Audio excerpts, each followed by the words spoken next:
नमस्कार. आपण 8व्या आणि 9व्या श्लोकामध्ये जो विषय पाहिला त्याचं आज आणखी स्पष्टीकरण माऊलींच्या ओव्यांच्या सहाय्याने आपण पाहणार आहोत.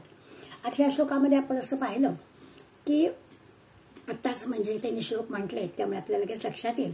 मनःषष्ठानी इंद्रिय आणि प्रकृती स्थानी करिष्यति. आपली मन आणि 5 ज्ञानेंद्रिय हे जे 6 आहेत, हे 6 काय होतात तर देह टाकल्यानंतर हे पुढल्या देहामध्ये म्हणजे प्रारब्धवशात हा देह टाकला गेला की जो नवीन देह मिळणार आहे त्या देहामध्ये या 5 इंद्रिय आणि मन या 6 गोष्टींचं सूक्ष्म रूप पुढे कॅरी फॉरवर्ड होतं. असं आपण 7व्या श्लोकात पाहिलं. मग 8व्या श्लोकात पण आपण त्याचं एक भगवंतानी छान दृष्टांत देऊन सांगितलं किती सहज हे होतं किंवा किती सूक्ष्मपणाने हे होतं. तर जसा वारा एखादा छानपैकी सुगंध वाहून आणतो आणि आपण सहज म्हणतो की अरे कोणी सोनचाफ्याचं फुल घातलंय का, छान वास येतोय, तितकं सहजपणानं हा देह टाकल्यानंतर या देहातल्या ज्या इच्छा राहिलेल्या आहेत त्या म्हणजे इंद्रियांच्या आणि मनाच्या द्वारा ज्या इच्छा पूर्ण करायच्या असतात त्या इच्छा पुढला जो देह मिळणार आहे त्याच्यामध्ये कॅरी फॉरवर्ड होतात.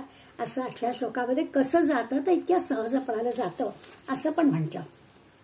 आता आज आपल्याला 9व्या श्लोकामध्ये आणखीन माऊली म्हणजे भगवंत सांगणार आहे, माऊली त्याला आणखीन दृष्टांत देऊन पटवणार आहे की नुसतं आता मनःषष्ठानी इंद्रियानी म्हटलं आणि मन आणि 5 ज्ञानेंद्रिय यांच्यापुरतं म्हटलं नाही तर अगदी प्रत्येकच इंद्रियाचा जो विषय त्याचं नाव घेऊन भगवंत आपल्याला पटवून देणार आहे. श्रोत्रं चक्षुस्पर्शनंच रसनं घ्राणमेवच अधिष्ठाय मनश्चायम विषयानुपसेवते. खरं तर अर्जुनासारखा श्रोता आहे त्यामुळे आधीच्या श्लोकात मनस्येंद्रिय म्हणजे मनस्येंद्रियाणी असं म्हटल्यावर मन आणि इंद्रिय हे सांगून झालेलं आहे. पण तरीही भगवंताला असं वाटलं असेल की अरे हे आणखी सविस्तर सांगावं म्हणून 9व्या श्लोकामध्ये भगवंत म्हणतोय की अगदी श्रोत्र चक्षु स्पर्श म्हणजे त्वचा रसना आणि घ्राण या 5चा उल्लेख केला आणि ह्या सगळ्यांचं जे अधिष्ठान असणारं मन आहे. कारण कानाने ऐकलं तरी कानाच्या मागे मन असावं लागतं, डोळ्यांनी बघितलं तरी डोळ्याच्या मागे मन असावं लागतं, नाहीतर ते अवयव काही क्रिया करत नाही. त्यामुळे या सगळ्या 5 ज्ञानेंद्रियांचं जे एका अर्थाने अधिष्ठान आहे, महत्व आहे मनाला, त्या मनाचा जो काही आश्रय घेऊन या इंद्रियांच्या म्हणजे या मनाच्या सहाय्यानं इंद्रियांच्या विषयांचं सेवन करतो. जो पुढला देह आपल्याला मिळणार आहे त्या देहामध्ये काय होतं तर असं सगळं होतं. याचा विचार आपल्याला 9व्या श्लोकामध्ये सांगितलेल्याचा आज करायचा आहे. परत लक्षात घ्या, कान डोळे त्वचा जीभ आणि नाक हे ह्या मनाच्या आश्रयाने सगळा उपभोग घेतात. ते काय आपण खातो पितो ऐकतो बोलतो ज्या क्रिया आपण करतो त्या सगळ्या मनाच्या आश्रयाने करतो. हे खरं तर आता आपल्याला माहिती आहे, पण हे परत एकदा भगवंत सांगतो आहे आणि त्याला जोडून तो 10व्या श्लोकात सांगणार आहे आपल्याला की शरीर सोडून जाताना किंवा नवीन शरीरामध्ये राहत असताना म्हणजे परत येत असताना काय होतं तर अज्ञानी जी माणसं आहेत त्यांना हे कळतच नाही की हे असं सगळं घडतं. आधीच्या देहातल्या राहिलेल्या इंद्रियांच्या इच्छा अशा सूक्ष्म रूपानं नंतरच्या देहामध्ये येतात. हे विमूढ हे अज्ञानी लोकांना समजत नाही असं पुढल्या 10व्या श्लोकात स्पष्ट आहे. आज त्या दोन्ही श्लोकांचा आपण थोडा विचार करणार आहोत, माऊलींच्या ओव्यांच्या सहाय्याने करणार आहोत म्हणजे आपल्या लक्षात येईल. पण एक पार्श्वभूमी कळावी म्हणून 7व्या आणि 8व्या श्लोकामध्ये काय झालं ते आपण सांगितलं. 9व्या श्लोकामध्ये नुसता हाच विषय आहे की ही 5 इंद्रिय मनाच्या आश्रयानं विषयांचा उपभोग घेतात. आता हे आपल्याला माहित आहे तरीही माऊली काय पटवून देत आहेत बघा. 368व्या ओवीपासून आपण सुरुवात करूया. मग येथ अथवा स्वर्गी, येथ अथवा स्वर्गी म्हणजे स्वर्गात गेलो तरी किंवा पृथ्वीवर असलो तरी, जेथ जे देह आपंगी तेथ तैसेची पुढती पांगी मनाधिक. कुठेही असू दे, स्वर्गात असा नाही तर पृथ्वीवर असा, जो काही देह प्राप्त होईल त्या देहात ह्या मन इत्यादींच्या हा सगळा जो काही इंद्रियांचा जो काही बसारा आहे तो तशीच व्यवस्था असते. म्हणजे त्या इच्छा ज्या इंद्रियांच्या द्वारे पूर्ण करून घ्यायच्या असतात त्या आपल्याला स्वर्गात पण तशाच पुऱ्या करून घ्याव्या लागतात ज्या काही राहिलेल्या असतील त्या, आणि पृथ्वीवर असलो तर पृथ्वीवरती पण त्या देहाला पूर्ण करायला लागतात. म्हणजे इहलोकात असलो किंवा स्वर्गात असलो तरी ही जे काही 6 आहेत 5 ज्ञानेंद्रिय आणि मन यांच्याद्वारा हे विषय सेवन आपण करतो. आता ह्याचा अर्थ काय तर याचा अर्थ असा लक्षात येईल आपल्या की माऊली पुढे आता उदाहरण देणार आहे आपल्याला. त्या उदाहरणाच्या सहाय्याने आपल्याला कळेलच.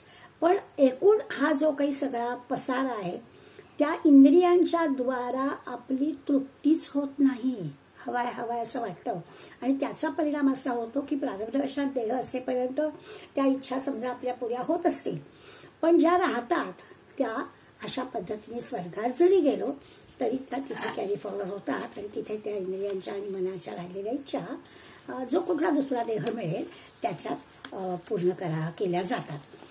माऊली उदाहरण देत आहे. ते म्हणतात एखादा दिवा लागावा म्हणजे जैसा मालवलिया दिवा प्रभेची जाय पांढवा. किती साधी गोष्ट आहे की दिव्याचं बटन आपण ऑफ केलं बंद केला प्रकाश संपला मग उजळली येते तेव्हा तैसाची बाकी परत आपण ऑन केलं पुन्हा प्रकाश पडेल. दिवा मालवला काळोख पडेल प्रकाश जाईल पुन्हा लावला तर पुन्हा येईल. अगदी तसंच होतं. हा देह मालवला म्हणजे देह त्याग झाला पुन्हा सुरू. अशा पद्धतीनं इतकी छान 369व्या ओवीमध्ये माऊलींनी अगदी सिंपल गोष्ट आपल्याला सांगितली की दिवा मालवला काळोख पुन्हा लावला पुन्हा उजेड. तसं इथे राहिलेल्या इच्छा देह टाकला दुसऱ्या देहात पुन्हा चालू. तरी ऐसे सिया राहते अविवेका यांचे दिठी येतुले हे किरटी गमे जीवा. खरी तर इतकी साधी सामान्य गोष्ट आहे की राहिलेल्या गोष्टी नवीन देहामध्ये पुन्हा नव्याने सुरू झाल्यासारख्या सुरू होतात असं माऊली सांगितलं. पण आता ते सांगतायत की असं जरी आहे तरी ऐसेच या राहती अविवेकियांचे दिठी. ही जी अविवेकी मंडळी आहेत ना त्यांच्या दृष्टीला दिठी त्या अविचारीपणामुळे असेल अविवेकीपणामुळे असेल अज्ञानामुळे असेल त्यांना ना भलतंच वाटतं. हे त्यांना मान्यच होते. येतुले हे किरीटी गमेची गा. त्याला गंमतच नाही. आता काय गंमत नाही तर या देहातल्या राहिलेल्या इच्छा कॅरी फॉरवर्ड होतात हे गंमत नाही. तर त्यांना असं वाटतं की देह वगैरे काय तो जो देहाला आपण जे म्हणतोय तर ते आत्म्यालाच सगळं लावतात. त्यामुळे आत्मा जन्माला येतो आत्मा मरतो आत्मा भोगतो आत्मा खातो पितो असं ह्या अविवेकी माणसांचं अविचारी माणसांचं अज्ञानाचं म्हणणं असतं असं ते आपल्याला सांगतात. आणखी हे म्हणतात की कसं ते पाहतात त्याचे आत्मा देहासी आला आणि विषयो येण्याची भोगीला अथवा देहोनी गेला हे साचची मानिती. ही अविवेकी मंडळी काय मानतात तर आत्मा देहासी आला म्हणजे काय झालं तर आत्माच जन्माला आला देह जन्माला आला म्हणजे त्यांच्या दृष्टीनं आत्माच जन्माला आला विषय पण आत्म्यानेच भोगले विषयो येण्याची भोगीला अथवा देहोही गेला. देह गेला म्हणजे तो आत्मा पण गेला हे साचची मानिती हेच ते खरं मानतात. हे अज्ञान आहे. आत्मा अमर आहे आत्मा होताच वेगवेगळे देह घेऊन तो परत परत येतो आहे म्हणजे आत्मा वेगवेगळ्या रूपात येतो आहे असं खरं आहे. परंतु अज्ञानी मंडळी हे मान्य करायला तयार नाहीत. ते म्हणतात की नाही देहच म्हणजे आत्माच आला आत्माच भोगतो आणि देह गेला म्हणजे आत्मा पण गेला.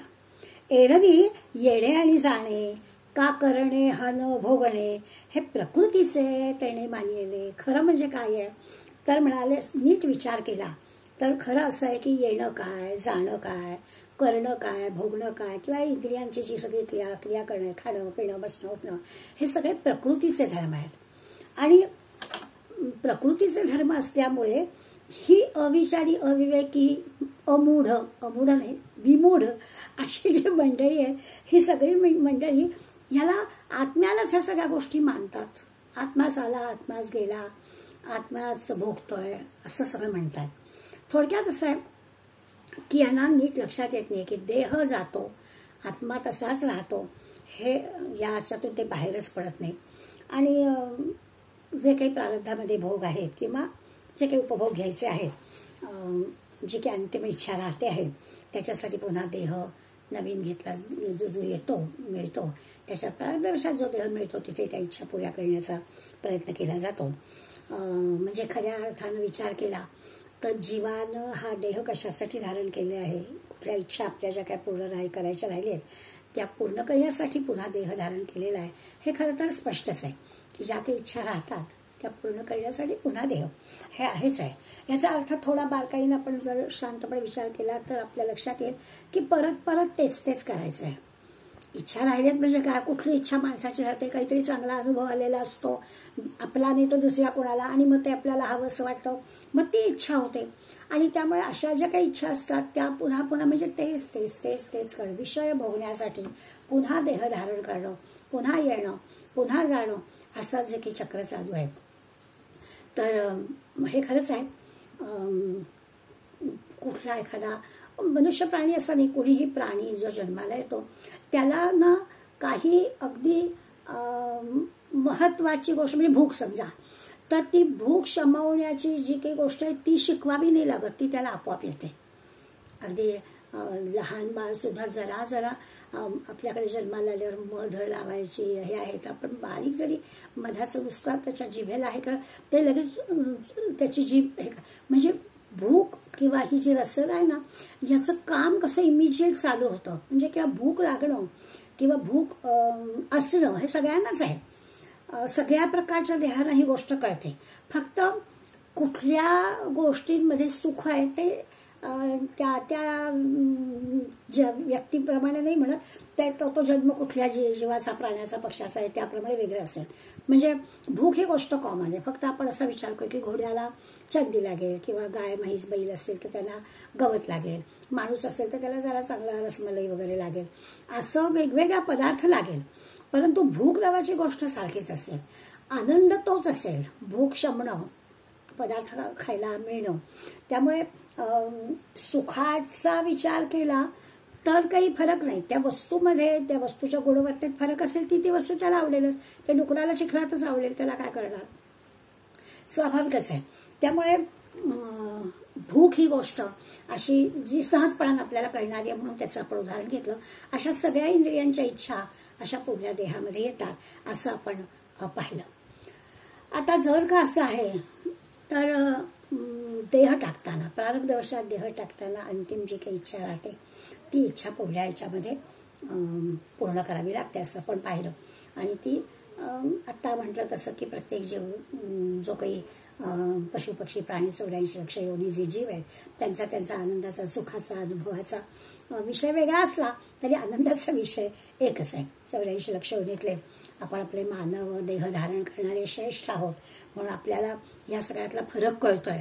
आणि आपण चंदीला, चिखलाला किंवा गवताला कमी मानतोय आणि रसमलाई वगैरे उत्तम उत्तम पदार्थाला चांगलं म्हणतोय. हे आपल्याला मानव देह आहे, बुद्धी आहे आणि आपण हा असा फरक करतोय म्हणून.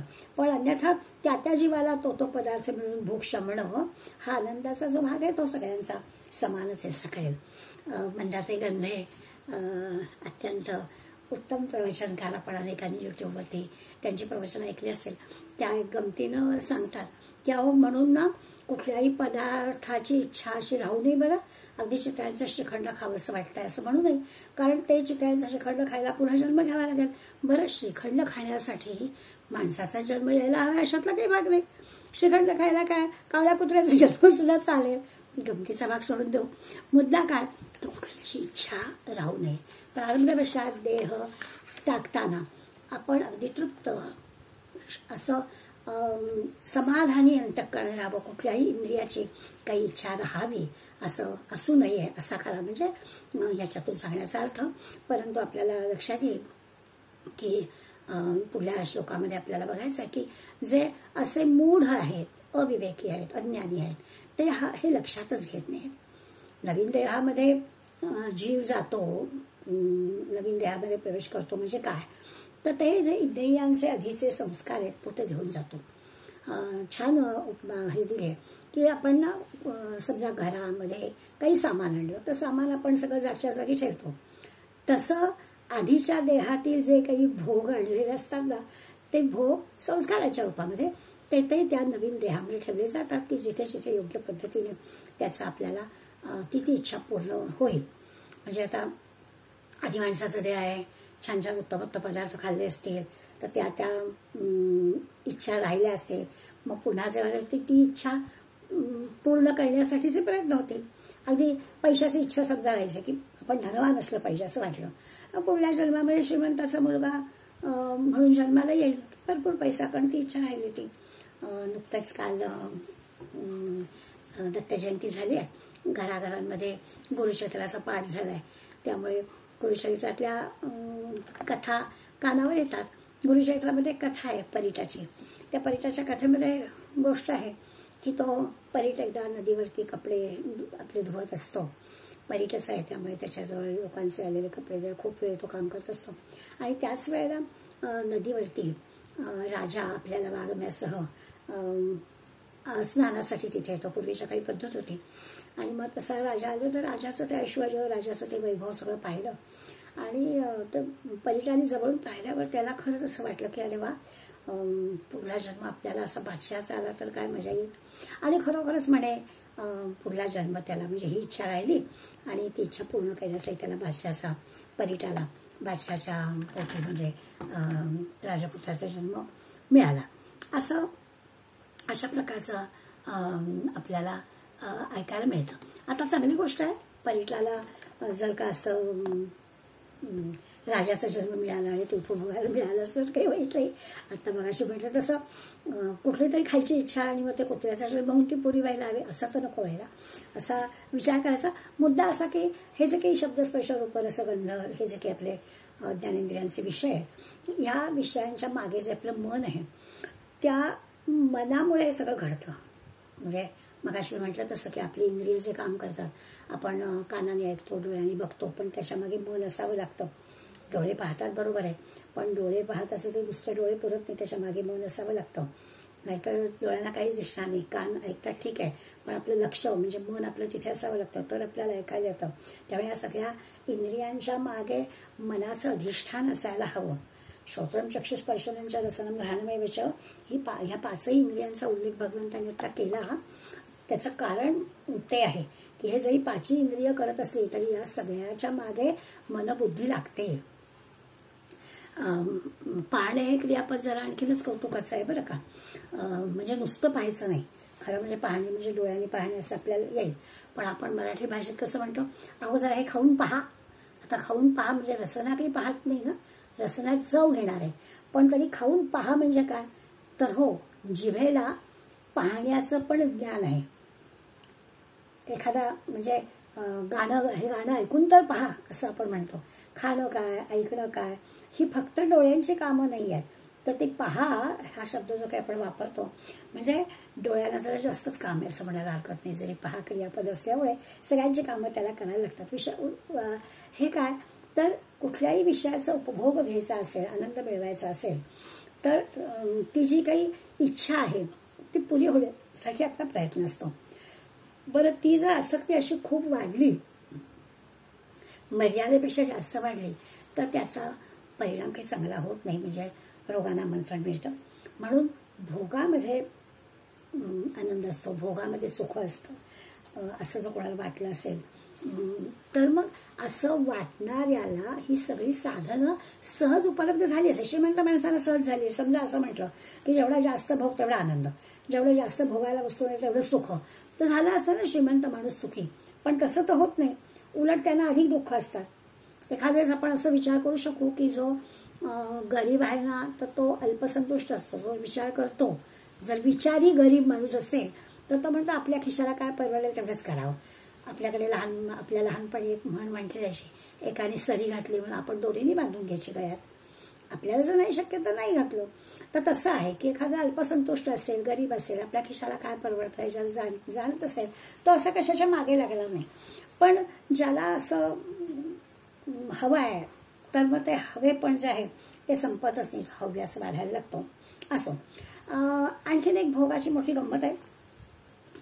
जर का आपलं अंतःकरण म्हणजे आता आपण मन म्हणतोय, हे मन जे आहे ना ते आपण समजा भगवंताकडे वळवलंच तर मात्र आपल्या लक्षात असं येईल की तो भगवंत आपल्याला छान भोगाच्या योगाकडे नेतो. म्हणजे आपल्या सगळ्या इंद्रियांनी जे जे काही करायचं, कानाने काय ऐकायचं तर खरं तर निर्णय आपल्याला घेता येईल.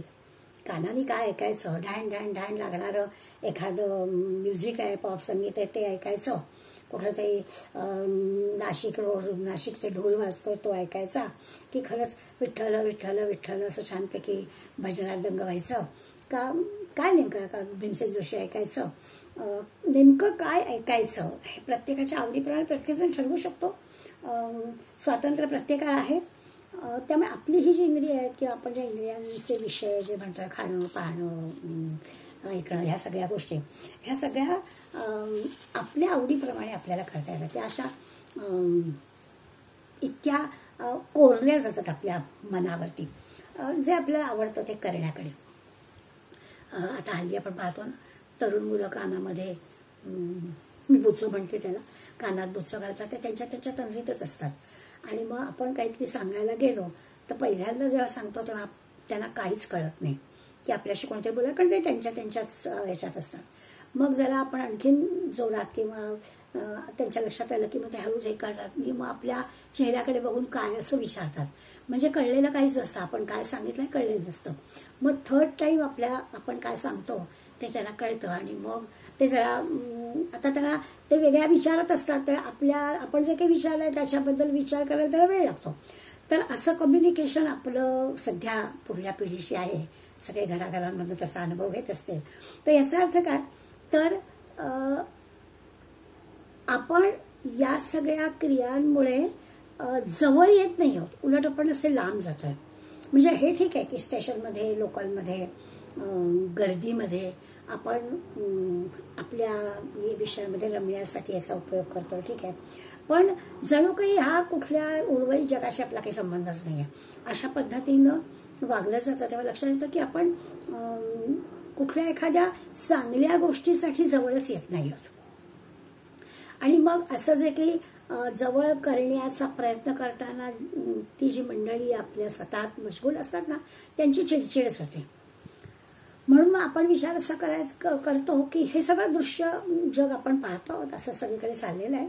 आपल्याकडे काय आपण म्हणतो की शांतिमंत्र किंवा स्तोत्र किंवा जप यामध्ये आपल्या कानांनी चांगलंच ऐकायचं, डोळ्यांनी चांगलंच पाहायचं अशी प्रार्थना केलेली असते.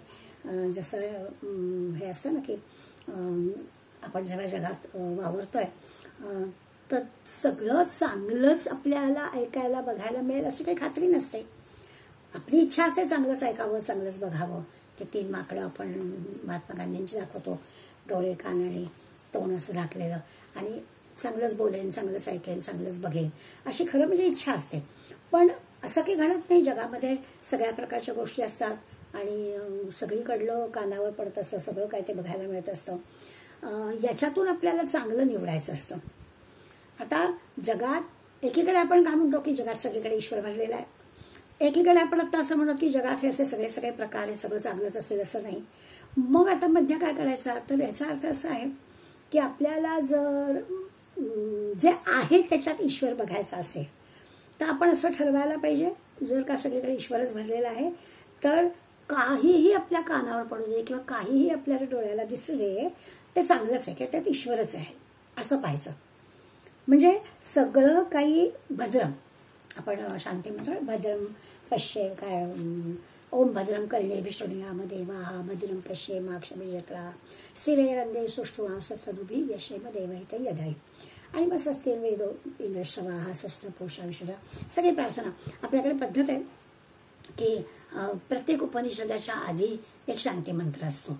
आणि आत्ता जो आपण शांती मंत्र म्हटला ओम भद्रम कर्णेभिः हा मांडुक्य आणि मुंडक उपनिषदामध्ये सुरुवातीला आहे. आपण नेहमी अर्थविशेष म्हणण्यापूर्वी सुरुवातीला आणि म्हणून झाल्यावर पण हा म्हणतो. याचा अर्थच असा आहे की चांगलंच ऐकावं चांगलंच पाहावं. शांती मंत्रामध्ये ती प्रार्थना केलेली आहे. तर इच्छा तर चांगलीच आहे, प्रश्नच नाही. पण आता मी म्हटलं तसं की जगात बाबा त्यांना सगळीकडे हाच अनुभव आपल्याला येईल असं नाही, आपल्याला हवं तसं सगळीकडे घडेल असं नाही. मग आता काय करायचं, तर आपल्याला जर सगळं आपल्याला हवं असेल तर पु ल देशपांडे म्हणतात तसं की आपण प्रवासात असलो तर रेल्वे गाडीचा किंवा बसचा जो काही एक आवाज असतो ना त्या आवाजामध्ये त्या रिदममध्ये आपला जप बसवायचा आणि मग तो जप श्रीराम जयराम जय श्रीराम त्या रिदममध्ये बसवला की मग आपल्याला त्या आवाजाचा पण त्रास होत नाही आणि आपण आपल्या जपात पण असतो. असं करता येतं.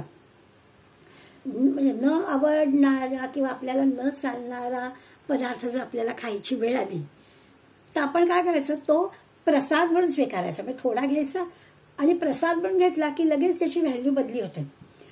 तसं प्रत्येक बाबतीत आहे.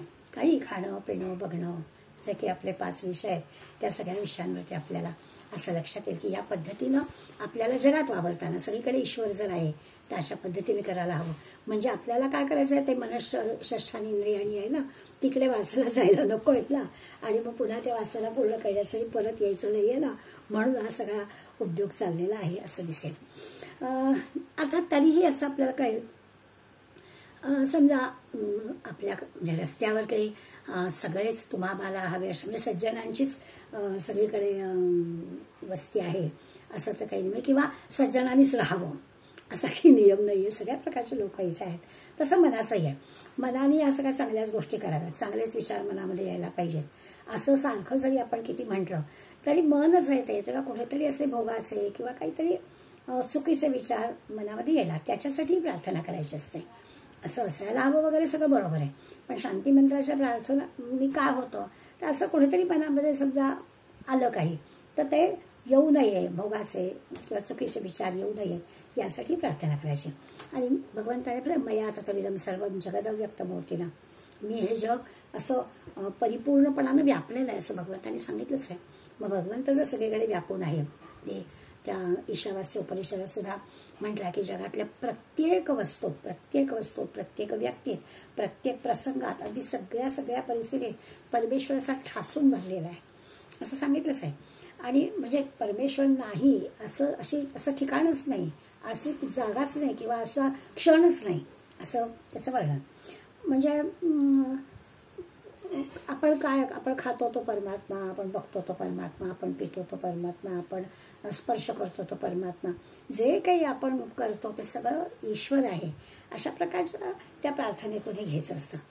म्हणजे काय, तेरे बिना जिया लागेना असं म्हटलं तर ठीक आहे ना, परमेश्वराशिवाय आपलं मन कुठेही लागत नाही अशा प्रकारचा. म्हणजे लगेच मीराबाईचंच भगवंताबद्दलची तिची अर्थता जी आहे तीच आपल्याला आठवली पाहिजे.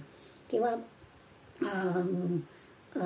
कुठल्याही आपण रोजच्या या धकाधकीमध्ये किंवा अशा काही कंटाळवाणी गोष्टी झाल्या तर मनाला आपण बजावायला पाहिजे की अरे काय कर, मनाला असं इकडे वळव, भगवंताकडे वळव, भोगाकडे न जाता भगवंताकडे वळवलं आणि जर का उठा जागे व्हा, काहीतरी ज्ञान प्राप्त करून घ्यायचे प्रयत्न करा की आपोआपच आपल्याला या गोष्टी मिळेल. असा सगळा विचार ह्या सगळ्या 8-9 श्लोकांमध्ये आपल्याला खरं म्हणजे करायचं आहे.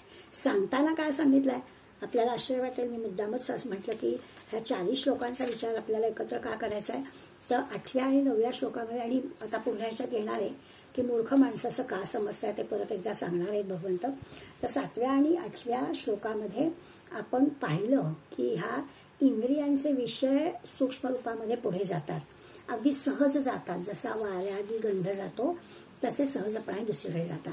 9व्या श्लोकामध्ये आता असं पण पाहिलं की हा मन हे ह्या 5 अवयवांचा म्हणजे 5 इंद्रियांचे विषय आहे, त्यांचं ते अधिष्ठान आहे आणि म्हणून त्या मनाला आपल्याला भगवंताकडे वळवायचं आहे. आता आपण पुढल्या ह्याच्यामध्ये पुन्हा एकदा भगवंत आपल्याला सांगणार आहे की काय होत आहे. उत्क्रामंतम स्थितम वापी भुंजान वा गुणान्वितम विमूढानानुपश्यन्ति पश्यन्ते ज्ञानचक्षुषा. आता ह्याच्यातल्या माऊलींच्या ओव्या फार सुरेख आहेत, दृष्टांत चांगले दिलेत, आपण समजून घेणार आहोत. अर्थ असा आहे की उत्क्रामंतम आणि स्थितम. उत्क्रामंत असू दे तर स्थितम असू दे, म्हणजे शरीर सोडून जाण्याचा किंवा शरीरात स्थिर असणाऱ्या. काय आहे तर भुंजानम गुणान्वितम, भुंजान म्हणजे भोग घेणाऱ्या, विषय सेवन करणारे जे गुण आहेत, गुणांतितम त्रिगुण आहेत, ह्या त्रिगुणांनी युक्त असणाऱ्या. कोण आहेत हे, मग ते शरीर सोडून जाणारे असू देत किंवा शरीरात स्थिर राहणारे असू देत, हे जे भोग घेणारे आणि त्रिगुणांनी युक्त असणारे ही जी मंडळी आहे ह्यांना विमूढाः, ह्यातली जी अज्ञानी माणसं आहेत ही अज्ञानी माणसं एनम न अनुपश्यन्ति. अनुपश्यन्ति म्हणजे पाहत नाही तसं नाही, जाणत नाही. काय जाणत नाही तर या जीवात्म्याच्या यथार्थ स्वरूपाला जाणत नाही. मगाचाच विषय या श्लोकामध्ये पुन्हा एकदा ते सांगतायत की त्यांना विमूढाः असं म्हटलंय.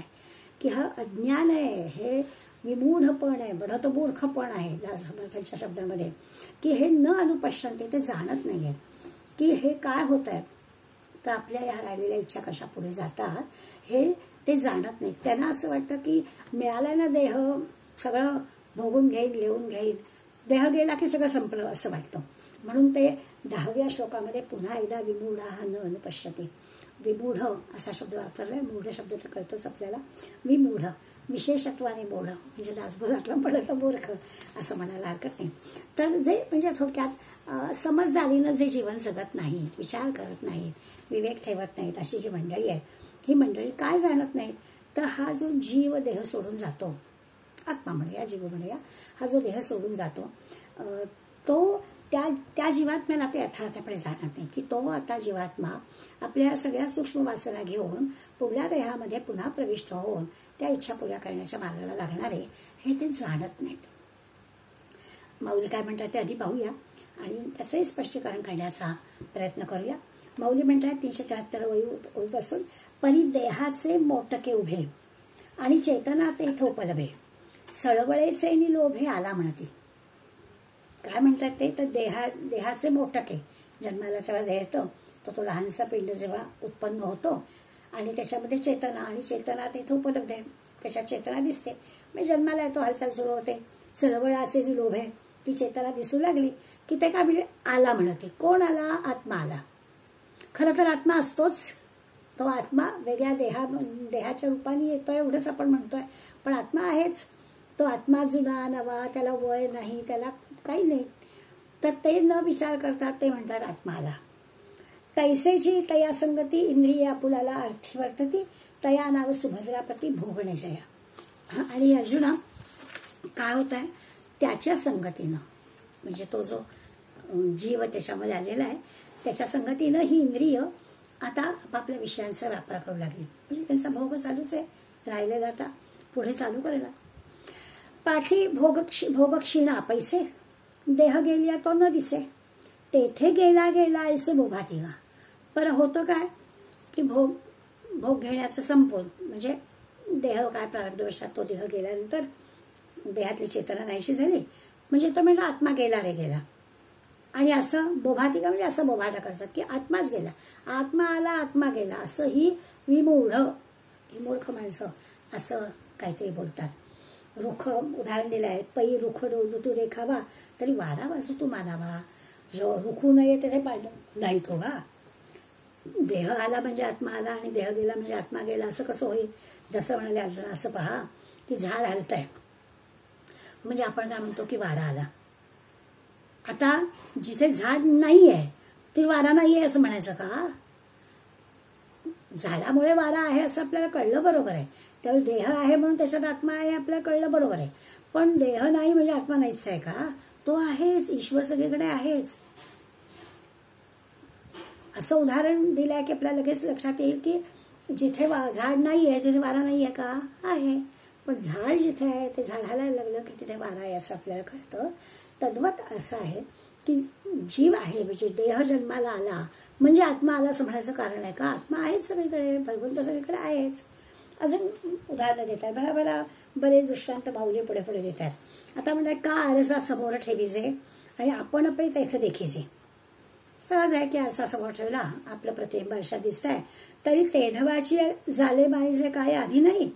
म्हणजे आरशासमोर आपण दिसलो आणि आरशात आपलं प्रतिबिंब दिसलं तेव्हा आपलं मूळ रूप आहे असं म्हणायचं का? आधी नव्हतं का? आरशासमोर आल्यावर प्रतिबिंब दिसलं, बरोबर आहे, पण म्हणून मूळ रूप नव्हतं, ते होतच. हे जसं आहे तसंच आहे की आत्मा आहेच आहे. हा, तो देह आल्यामुळे ते आपल्याला त्या देहाच्या रूपात ते दिसत आहे, एवढंच. का परत केली आरसा लोपू झाला त्या आभासा, तरी आपण पे नाही ऐसा निश्चय करावा. ते पुढे देतात की समजा आता आरसा नाही, म्हणजे समोर आरसा आला, प्रतिबिंब दिसलं, मग मूळ रूप नाहीये का? मग समजा आता आरसा गेला म्हणजे त्यातील प्रतिबिंब जे त्याच्यात पडत होतं ते आता संपलं, आरसाच बाजूला केला म्हणजे प्रतिबिंब नाही. म्हणजे काय त्या मूळ ह्याचा पण लोप झाला नाही, तसं होत, ते असतंच. तसंच आहे. किती उदाहरणं दिली बघा, वृक्षाचं दिलं, आरशाचं दिलं, त्या आता आरसा असणं आणि आरसा नसणं दोन्ही झालं. आणखी देतात शब्द तरी आकाशाचा, परी कपाळी पिटे मेघाचा. आणखीन एक उदाहरण, का चंद्री वेगू अभ्राचा आरोपी जे. 319 दोन दृष्टांत माऊली देतात. ते म्हणतात की साधारणपणाने आपण असं म्हणतो की आकाशाचा गुण काय तर शब्द, आवाज. तो शब्द आकाशाचा गुण आहे. पण समजा आपल्याला ढगांचा गडगडाट ऐकू आला, तर ढगांचा गडगडाट आपल्याला कळतं. आपण की आकाश गडगडतं असं नाही म्हणत, आकाशात ढग गडगडतात असंच आपण म्हणतो. किंवा का चंद्री वेगू अभ्राचा आरोपी जे, किंवा ढग असे इकडून तिकडे जात असतात. काही वेळा खरोखर वेगात ढग जात असतात आणि आकाशात चंद्र असतो, तर आपल्याला असं वाटतं की त्या ढगांच्यामुळे तो चंद्र पण जातोय. पण आपल्याला कळतं की ते ढग जात आहेत, चंद्र चालतोय असं नाही काही आपण म्हणत. दिसायला जरी आपल्याला दिसलं तरी तो ढगांच्या गतीमुळे तसं दिसतंय हे आपल्याला कळतं. अगदी तसंच आहे. देहाच्या मुळे, त्या देहामध्ये त्या जीवानी प्रवेश केल्यामुळे, त्या जीवानी नवीन देह धारण केल्यामुळे आपल्याला असं दिसतं.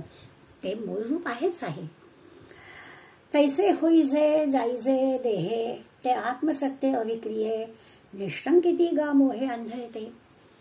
होईजे जाईजे देहे म्हणजे उत्पन्न होणं, नष्ट होणं, हे जे काही आहे ते देहाचे धर्म आहेत.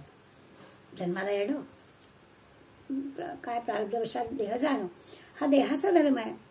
पण जे विचारी नाहीत, विवेकी नाहीत, विमूढ आहेत, ते आत्मसत्य अविक्रिय, ते काय करतात, त्या अज्ञानाचा हे असेल ते याचा विचार करत असतील, ते उलट काय करतात, या जीवावर, त्या आत्म्यावरती लादतात हे सगळं, की तो येतो, तो जातो, तो भोगतो, असं सगळं. खरं म्हणजे त्याचं काहीच नाही. त्याचं एक सत्ता आहे, त्याच्या सत्तेने ही इंद्रिय कामं करतात, ही गोष्ट खरीच आहे.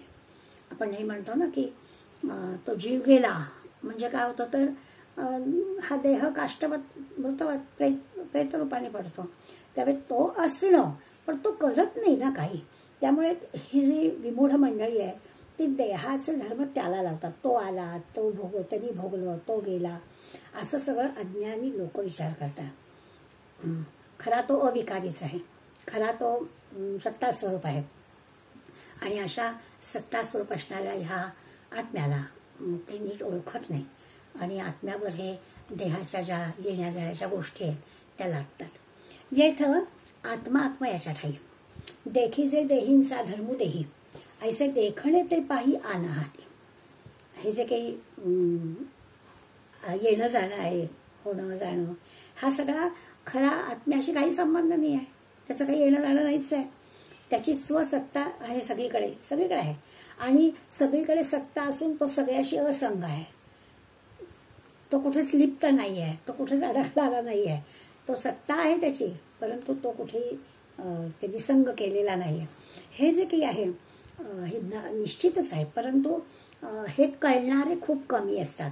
येथ आत्मा याच्या ठाई, देखीजे देहीचा धर्मू देही, देहाचा धर्म वेगळा, आत्म्याचा धर्म वेगळा, ऐसे देखणे ते पाही अनहाती. अनहाती म्हणजे कमी असतात. हे समजणारे कमी असतात की अहो देहाचा धर्म वेगळा, आत्म्याचा धर्म वेगळा, आत्मा आहेच आहे, तो येणं जाणं असं त्याला काही नाही आहे. हे सगळं कळणारे ज्ञानी कमी असतात. खरंच आहे. मग आजपासून त्या पढतो मूर्खांची आठवण होते. दासबोधामध्ये सुद्धा मूर्ख लक्षणाच्या आणि पढतो मूर्ख लक्षणांच्या समास असणाऱ्या ओव्या अधिक आहेत की उत्तम लक्षण आणि सद्विद्या निरूपण, या दोन समासांच्या ओवी संख्या कमी आहे. त्यामुळे मूर्खपणा जास्त आहे आणि शहाणपण कमी आहे. इथे पण आपल्याला लक्षात येईल की ही मंडळी अशी कमी अनहाती. ज्ञाने का जयाचे डोळे, देखोनी न राहती देहीचे खोळे, सूर्य रश्मी आणि आळे ग्रीष्मी जैसे. माऊली आपल्याला एक उदाहरण देतात. उन्हाळ्यामध्ये, ग्रीष्म ऋतूमध्ये असं आकाशातल्या सूर्याचे प्रखर किरण असतात, अगदी उष्ण तेज किरण असे असतात. आणि आकाशाच्या आणि पृथ्वीच्या मध्ये असणाऱ्या ढगातून आर पार ते असे पृथ्वीवरती येतात.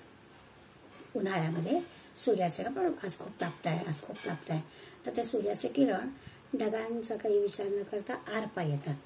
तसं म्हणाले आहे की ज्यांची बुद्धी किंवा ज्यांची दृष्टी, जे विवेकी आहे, जे विचारी आहे, ज्यांच्याजवळ ज्ञान आहे, ते काय करतात, ते असं ह्या पंचभौतिक ह्याच्या देहाच्या ह्याच्यामध्ये अडकत नाहीत, ते डायरेक्ट आत्म्यापर्यंत पोचतात. त्याला बरोबर आत्म्याचं हे कळतं, ते देहाच्या गोष्टीत अडकत नाही.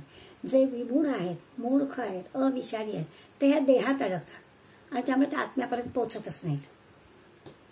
हे मात्र जे विचार करणारे आहेत ते असे देहाच्या ह्याच्यात अडकत नाहीत, ते देहाचा निराश करतात आणि देहाचं अधिष्ठान असणारं जो आत्मा आहे त्या आत्म्यापर्यंत ओळखतात, आत्म्याला समजून घेतात, जाणतात.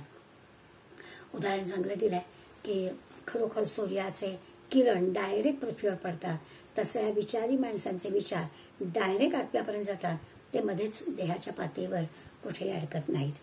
तैसी विवेकासेनी पैसे, जयांची स्फूर्ती स्वरूपी पैसे, ते ज्ञानीये देखती ऐसे आत्मयाते. वरील जो दृष्टांत दिलाय त्या वरच्या दृष्टांतामधलाच आहे की असा जो काही विवेकी माणसाचं हे आहे तशी दृष्टी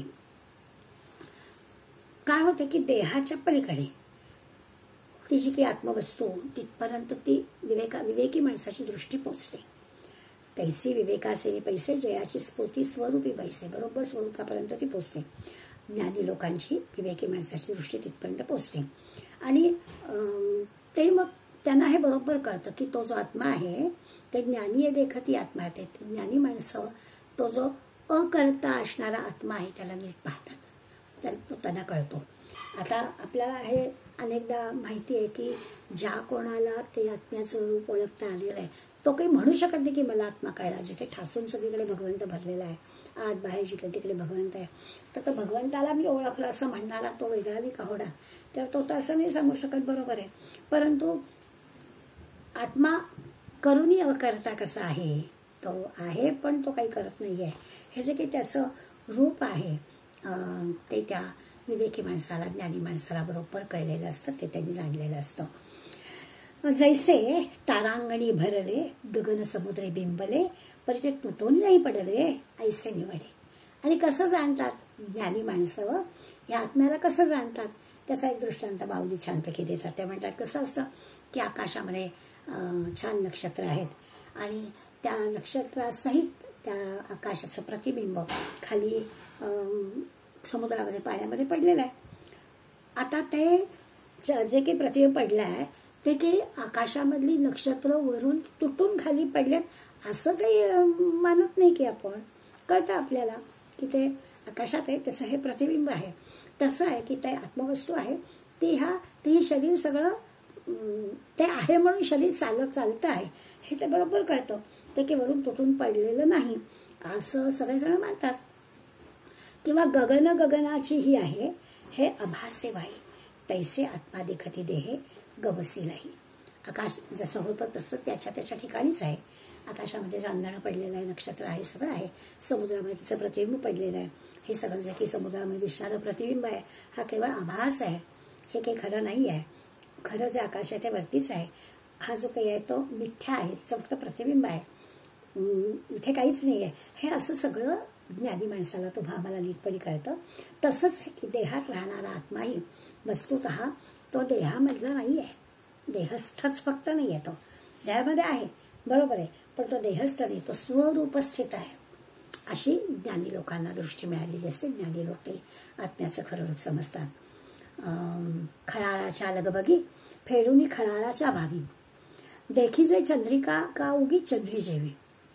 अजून निसर्गातलं सुधारण माऊ देतात. काय होतं तर म्हणजे पाणी खळाळतं, म्हणजे पाणी हलतं आणि पाणी हलायला लागलं की त्या पाण्यामध्ये जे काही प्रतिबिंब पडलंय, समजा आता आकाशातल्या चंद्राचं प्रतिबिंब पडलंय, देखी जे चंद्रिका का उगी, तर काय होतं ते हलणारं पाणी असल्यामुळे पडणारं जे प्रतिबिंब आहे ते हलतं. ती काही किमया त्या चंद्राची नियती पाण्याची आहे, चंद्र आहे तसाच अचल आहे, पण पाणी हलत असल्यामुळे ते प्रतिबिंब हलत आहे हे आपल्याला कळतं.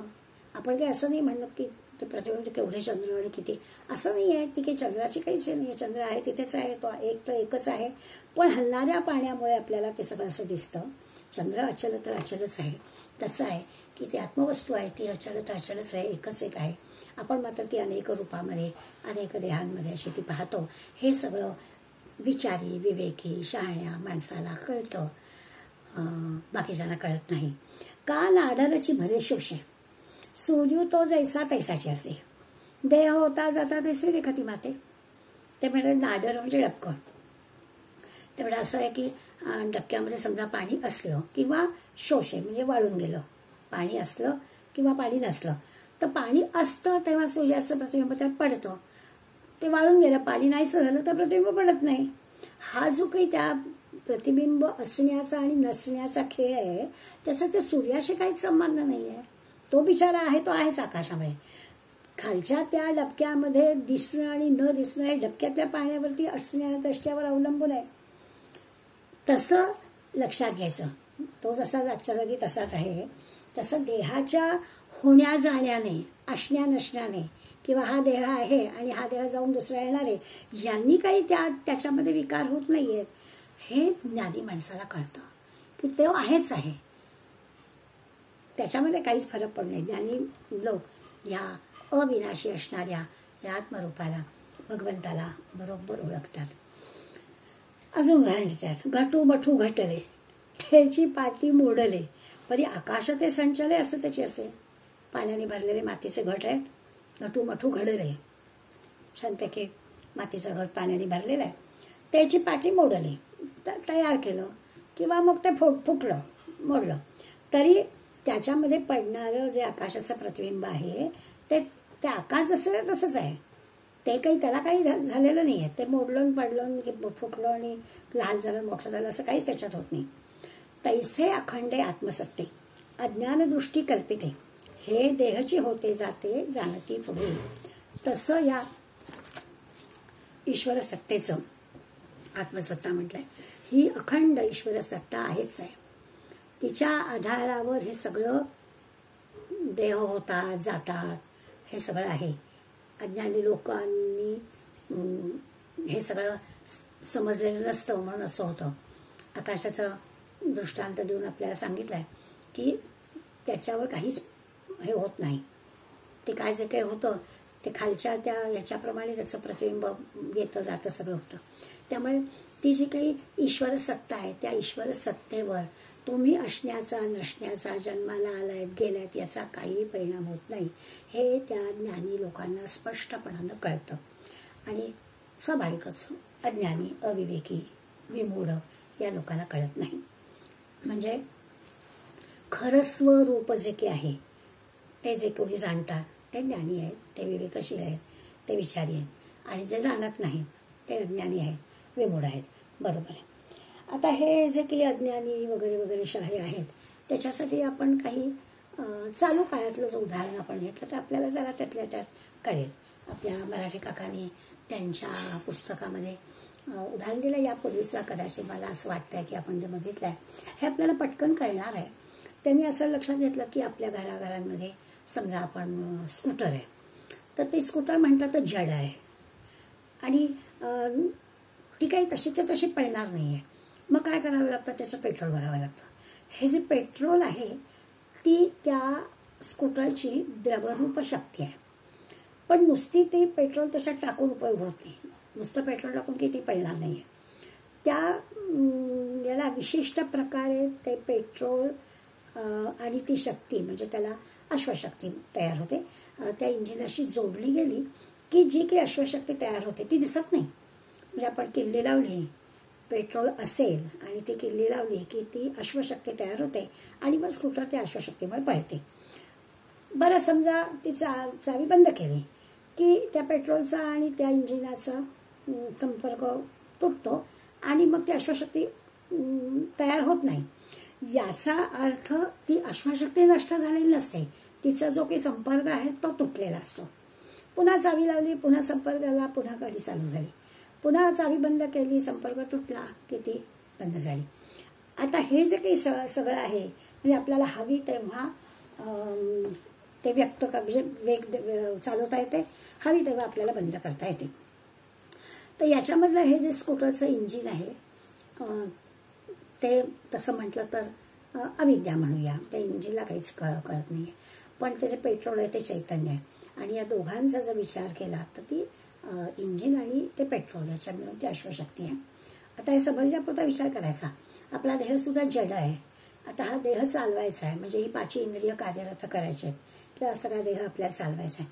त्याच्यासाठी ती जी आत्मा आहे त्या आत्म्याचा आणि देहाचा जेव्हा संपर्क येईल तेव्हा ही ह्या देहाचे जे विषय आहेत किंवा इंद्रियांचे जे विषय आहेत ते विषय कार्यरत होतील.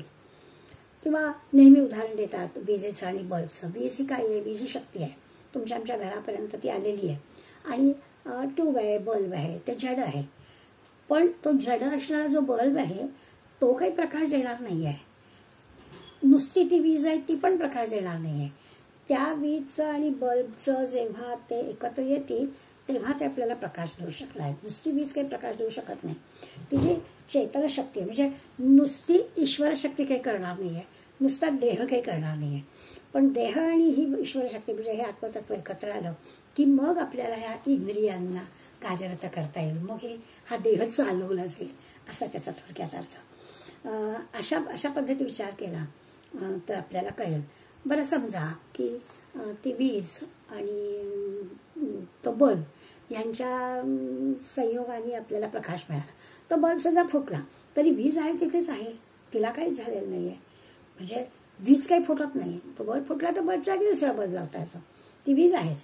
दुसरा दिवा लावला, दुसऱ्या दिव्यातून पुन्हा प्रकाश आला. तसं दुसरा देह लावला आणि पुन्हा ईश्वर शक्तीतून त्या दुसऱ्या देहातून आपली हालचाल चेतनाशक्ती काम चालू झाली. अशा पद्धतीने विचार केला उदाहरण म्हणून तर आपल्याला कळेल. तर तसं आहे की बल्ब जसा जड आहे तसं शरीर पण जड आहे आणि त्या चैतन्य स्वरूप असणारा तो जो काही म्हणजे ती वीज जी आहे ते परमात्मा स्वरूप आहे. त्या परमात्म्याचा आणि ह्या जडदेहाचा संयोग आला की आपोआपच शरीर कामाला लागतं असं त्याचा अर्थ. शरीराचा नाश झाला म्हणजे बल्बचा नाश झाला तर दुसरा बल्ब, तसा शरीराचा नाश झाला तर दुसरा देह, दुसरं शरीर असं आपल्याला हे कळतं. परमात्मा आहे तर तोच आहे. आता त्याच वेळी आपण असा विचार करू शकतो की एका शरीरातून दुसऱ्या शरीरात जाताना म्हणजे हा जो आता जीव किंवा आत्मा म्हणतोय आणि ज्ञानेंद्रिय आणि 5 मनःष्ठानेंद्रिय आणि यांचे जे सूक्ष्म संस्कार असं आपण म्हटलं ते सूक्ष्म संस्कार घेऊन जातो. याचा अर्थ काय? याचा अर्थ शरीर हे दुय्यम आहे. महत्वाचं कोण आहे? महत्वाचा आत्मा आहे. आता हे जो कोणी जाणतो तो ज्ञानी आणि हे जो कोणी जाणत नाही न पश्यति ते विमूढा पश्यन्ति ते ज्ञानचक्षुषा. अगदी भगवंतांनी साधी व्याख्या केली की ज्यांना हे कळतं. पश्यन्ति क्रियापद वापरलं पण नुसतं पाहणं नाही, जाणणं. जे पाहतात त्या स्वाभाविकच हे ज्ञानचक्षुष आहे. त्यांना ज्ञानाचे चक्षु आहेत म्हणून त्यांना हे कळतं, ते जाणतात. आणि ज्यांना नाही कळत ते विमूढ. म्हणजे ते विमूढ जे आहेत त्यांना देहच खरा वाटतो थोडक्यात. मग अशी सुरुवातीला आपण म्हटलं की जीव गेला म्हणजे देह संपला म्हणजे ही मंडळी काय विचार कोणी पाहिलाय पुढला जन्म वगैरे. आता आहे तोपर्यंत भोगून घेऊया, खाऊया, पिऊया, मजा करूया अशा प्रकारचा विचार असतो. पुढला जन्म कोणी आपल्याला माहिती आहे असं म्हणतात. आणि त्यांच्याकडे त्यांचं तत्वज्ञान पण असतं. भस्मीभूत असं देहस्य पुनर्जन्म कृता. आता देहाला अग्नी दिला जातो तर मग पुनर्जन्म कशाचा असं ते म्हणतात. आणि म्हणून त्यांचं ऋणम कृत्वा अमृतम पिबेत असतं की मजा मारून घ्या, पाहिजे तर कर्ज काढा पण भोगून घ्या, सगळे मजा करा. आता असं जे कोणी ठरवतात त्यांना मग काय प्रतिष्ठा, धर्म, नीती, मर्यादा याचा काही संबंध नसतो. संस्कार असा काही विचार नसतो. सगळं म्हणजे विचार संपले, माणुसकी संपली, विवेक संपला. आपण आपलं असं म्हणूया की पशूंपेक्षा वेगळं म्हणजे पशूंपेक्षा काही थोडं कमी अंतर असेल एवढंच. पण म्हणजे पशूंमध्ये नाती नसतात त्यामुळे असं वागणाऱ्यांना आपण म्हणू की त्यांच्यात जसं त्यांच्यातली पण नाती संपतात, नात्यामधलं पावित्र्य संपतं. हे जे काही आहे विमूढपणाचं लक्षण आहे. तर आता अलीकडल्या ज्या जगामध्ये आपण राहतोय त्याच्यामध्ये आपण हे पाहतोय पाश्चात्य देश आहेत किंवा आपल्याकडे सुद्धा खूप अशा शिकल्या सवरलेल्या माणसांच्या मध्ये ह्या अशा प्रकारचा विचार असतो. आणि उलट कधी कधी असं वाटतं की कमी शिकलेली मंडळी, खेड्यात राहणारी मंडळी किंवा खरंच अशिक्षित मंडळी, ही मंडळी सुद्धा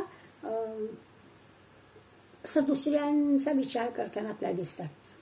परंतु ही भोग लालसे गुंतलेली मंडळी विचार करताना दिसतात. असं याच्यात की आपला मोठा हे नाही आहे. उत्क्रामंतम असं म्हटलं की या देशातून ह्या देहातून दुसऱ्या देहात असं जेव्हा जायचं असतं, तिथे आपल्याला कुठल्या प्रकारचं जीवन मिळेल तर त्याचा विचार आपण या देहात असतानाच करायला हवा. जर का गीता आपल्याला एवढं सांगते आहे की असं कॅरी फॉरवर्ड होतं, तर या देहात असतानाच आपल्याला पुढल्या देहामध्ये काय घेऊन जायचं आणि काय नाही हे ठरवायची व्यवस्था आत्ताच करायला हवी. दुसऱ्या म्हणजे पुढल्या देहामध्ये काय नेमकं परिस्थिती करायला हवी आहे ती आपणच ह्या जन्मामध्ये या देहामध्ये असताना ठरवू शकतो. थोडक्यात असं की पुढल्या जन्माचा नकाशा आपण या जन्मात तयार करून ठेवू शकतो असं त्याचा अर्थ. आपल्याला जर आता 10व्या श्लोकापर्यंत भगवंत सांगतायत त्याचा अर्थ हा आहे. निदान आपण असा विचार करू की जर का हे सगळं आपल्याला कळलं आहे तर इंद्रियांची शक्ती कमी होते किंवा वृद्धापकाजवळ येतो, देह टाकण्याची कदाचित म्हणजे आता कोणी अमरपट्टा घेऊन राहिलेलं नाही आहे, त्यामुळे तर त्यावेळेला तरी काय करावं तर करता येण्यासारखं काय आहे. आपल्याला कलियुगामध्ये नाम घ्यावं असं सांगितलं आहे. शेवटपर्यंत श्वासागणिक नावावरती विश्वास ठेवा, नामावरती आणि नाम घ्यावं. श्वासावर नाम घेणं म्हणजे संतांनी आपल्याला ही सवय लावून घ्यायला सांगितलेलं आहे. श्वासा इतके मोजेले हरिनाम आणि मग विकत घेता येतो श्याम असं संत आपल्याला सांगतात. अशा अर्थाने आपल्याला खरं म्हणजे या विषयाकडे आपल्याला जायचं आहे. पण त्याच्यापूर्वी नेमकं काय घडतं, कुठल्या शहाण्या माणसाला कळतं, कुठल्या अडाणी माणसाला म्हणजे अविवेकी माणसाला कळत नाही, असा सगळा विचार भगवंत आपल्याला सांगतोय. गोंदवलेकर महाराजांचे शिष्य होते बाळकोबा नावाचे आणि अखंड नाम घ्यायचे. महाराजांनी त्यांना सांगितलं होतं रामनाम घेत राहा. आणि सगळ्यांना आपल्याला त्या हृदय आठवणी म्हणून ज्या महाराजांच्या आहेत त्याच्यामध्ये त्यांनी दिलाय की देह ठेवला बाळकोबांनी तरी सुद्धा त्यांच्या छातीतून रामनामाची कंपन ऐकू येत होती. म्हणजे आपल्या देहाच्या ज्या 6 अवस्था असतात ना, त्या 6 अवस्था म्हणजे बदल होत असतो. अगदी अस्थिपासून विनश्यती. अस्थि म्हणजे जन्माला येणं, गर्भामध्येच जन्माला म्हणजे प्रत्यक्ष जीव नाही तर आईच्या गर्भामध्ये असणं त्याला अस्थि म्हणतात. मग प्रत्यक्ष जे आहे ते जन्माला येणं, मग वर्धते, मग वाढ होते देहाची, मग विपरिणमते म्हणजे क्षणाक्षणाला शेकडो पेशी जन्माला येत असतात त्यामुळे विपरिणमते. मग अपक्षीयते म्हणजे मग नंतर ठराविक ह्याच्यात झिजत जातं म्हणजे मग वाढ थांबते आणि शरीर झिजायला लागतं आणि मग विनश्यती नाश पावतं. ह्या सगळ्यांना अस्थिपासून विनश्यतीपर्यंत 6 देहाच्या अवस्था आहेत. सामान्यपणानं देहाच्या अवस्था ह्या आहेत आणि आपण काही यापेक्षा वेगळा आहे असं मानण्याचं कारण नाही. ह्या ज्या अवस्था आहेत त्या सगळ्यांना यायच्याच आहेत. तेव्हा विचार काय करायचं की हे शरीर थकतं, मी नाही, कारण मी वेगळाच आहे ना, हे शरीर थकतं. विचार कसा आपल्याला करायचा आहे की विवेकी माणूस विचार कसा करतो, आपण विमूढ नाही, त्यामुळे आपण आता विचार कसा करायचा ह्याचं चिंतन करायचं. तर काय तर मी थकत नाही. ह्या ज्या सगळ्या 6 अवस्था दिलेल्या आहेत ह्या 6 अवस्था देहाला म्हणजे शरीराला आहेत, मला नाही आहेत. मग चिंतन केलं, विचार केला की कळतं की चांगल्या वाईट गोष्टी, यश अपयश किंवा लाभ हानी मान अपमान हे सगळं जे काही आहे ह्याचं ते आपल्याला महत्त्वच वाटत नाही, कारण याचा काही त्या मीशी काहीच संबंध नाही. म्हणजे निदान आपल्याला वाटत असलं तरी आपण आता सवय करायची की हे आपल्याला वाटायला नको, कारण त्याचा माझ्याशी काही संबंध नाही. जे की आहे तो देहाशी आहे. समजा आपण आता या वयात आपल्याला स्वप्न पडलं की म्हणजे आता आपल्या या वयात स्वप्न पडलं की आपण आता माझ्या एका मैत्रिणीला पडायचं मोठेपणे की आपण हॉलमध्ये बसलोय परीक्षेच्या पेपर लिहिण्याच्या आणि तिचा तो आवडता विषय होता आणि गणिताचाच पेपर आहे आणि त्या पेपर प्रश्न तिला समोर काहीच आपल्याला येत नाहीये. आणि मग काय असं जेव्हा घडतं तेव्हा रडायला यायला लागतं आणि तेवढ्यात आपल्याला जाग येते आणि मग स्वप्न आठवून आपल्याला हसू येतं. माझ्या मैत्रिणी नेहमी सांगायची मला स्वप्न पडतं ते असंच पडतं. आता हे जसं आहे की आणि मग आपल्याला हसू काय येतं की काय कळतच आहे की हे काय स्वप्न. कधीतरी लहानपणची ही गोष्ट की तो आवडता विषय आणि तोच नेमकं आणि तसं त्याचं स्वप्न पडलं आणि जाग आली की आता कुठे आहे पेपर आणि कुठला आलाय काय, काहीच नाही. तसं या संसार स्वप्नातून विचारी माणूस जागा झाला की त्याचं असं त्याला हसूच येतं.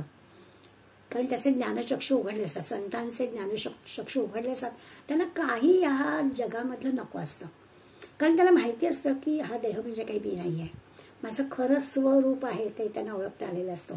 ती जी ज्ञानदृष्टी आहे ती त्यांना आलेली असते. असा विचार करण्यासाठीचा हा सगळा यत्न आहे. आज आपण हा विचार करूया. या चिंतनाने मग आपण पुढला जो भगवंत सांगणार आहे की मग जर का आपल्या हृदयामध्ये हे जे काही ईश्वर तत्व आत्मा आहे आणि हे सगळं योगीजन किंवा आपण आता आपण त्याला ज्ञानी म्हणतो ते जाणतात, तर ज्यांचं अंतःकरण शुद्ध नाही म्हणजे ते अज्ञानी आहेत, ते अज्ञानी आहेत तर म्हणजे यत्नदापी प्रयत्न करून सुद्धा ते त्या आत्मस्वरूपाला जाणत नाहीत. तर असं का होतं त्याचा विचार आपल्याला पुढल्या श्लोकात करायचा आहे. पण आधी आपण हा विचार केला की जाणणारे आणि न जाणणारे याचं काय आहे, नेमकं काय जाणायचं आहे किंवा जाणणाऱ्या लोकांचा विचार कसा असतो की ते सगळ्या या ज्या काही 6 अवस्था आहेत त्या शरीराच्या आहेत हे मानतात आणि आपलं जे स्वरूप आहे ते कसं वेगळं आहे ते मानतात. आणि आता पुढल्या श्लोकामध्ये आपल्याला भगवंत हे सांगणार आहे, त्याचा विचार आपण पुढल्या वेळेला करूया. आत्ता आज इथे थांबूया. 389 ओळीपर्यंत आपण आलोय. धन्यवाद.